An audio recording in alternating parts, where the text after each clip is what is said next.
Iwa Setiawati sama sekali tidak menyangka jika hari Kamis tanggal 26 Juli tahun 2001 itu terjadi malapetaka terhadap suaminya, Syafriuddin Kartasasmita. Saat itu, Iwah yang juga pengurus Kadin DKI Jakarta sedang mengunjungi negeri tetangga untuk suatu urusan. Syafriuddin Kartasasmita adalah Hakim Agung, Ketua Muda Bidang Pidana Mahkamah Agung, MAKRI. Dalam sidang tanggal 22 September tahun 2000, ia menjatuhkan hukuman 18 bulan penjara dan denda 30,6 miliar rupiah kepada Hutomo Mandala Putra alias Tommy Soeharto dalam kasasi kasus tukar guling tanah milik Bulog dengan PT Goro Batara Sakti. Syafriuddin Kartasasmita lahir di Jakarta pada tanggal 5 Desember tahun 1940. Lulusan Fakultas Hukum Universitas Indonesia ini kerap mengadili perkara-perkara besar yang berisiko tinggi. Selain kasus Tommy Soeharto, Syafriuddin juga pernah menangani perkara dugaan korupsi terkait yayasan milik sang mantan penguasa.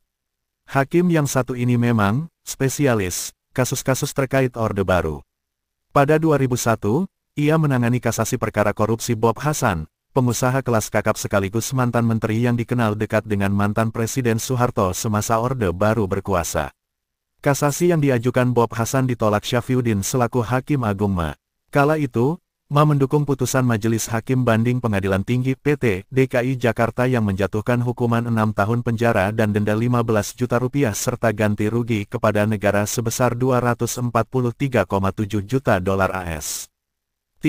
Alhasil, Bob Hasan terpaksa harus meringkuk di Nusa Kambangan, dan Tommy Soeharto pun menyusul beberapa bulan berselang, lagi-lagi gara-gara Syafriuddin Kartasasmita, kendati sang hakim harus berkorban nyawa.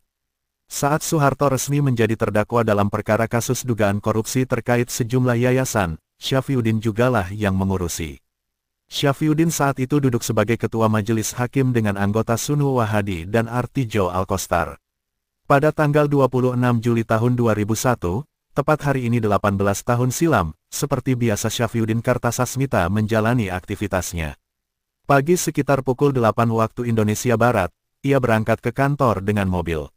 Syafriuddin tidak menyadari, maut sedang mengintai, ia diikuti dua orang tak dikenal yang berboncengan mengendarai motor RX King. Tiba-tiba, serangkaian letusan tembakan mengagetkan semua orang. Syafriuddin ditembak 4 kali. Sejurus berselang, dua pelaku penembakan bergegas memacu motornya, melarikan diri. Orang-orang yang menyaksikan kejadian tersebut langsung memberikan pertolongan. Syafriuddin masih bernapas saat itu, namun nyawanya tidak sempat terselamatkan. Sesampainya di Rumah Sakit Cipto Mangunkusumo, Jakarta Pusat, Syafriuddin telah wafat.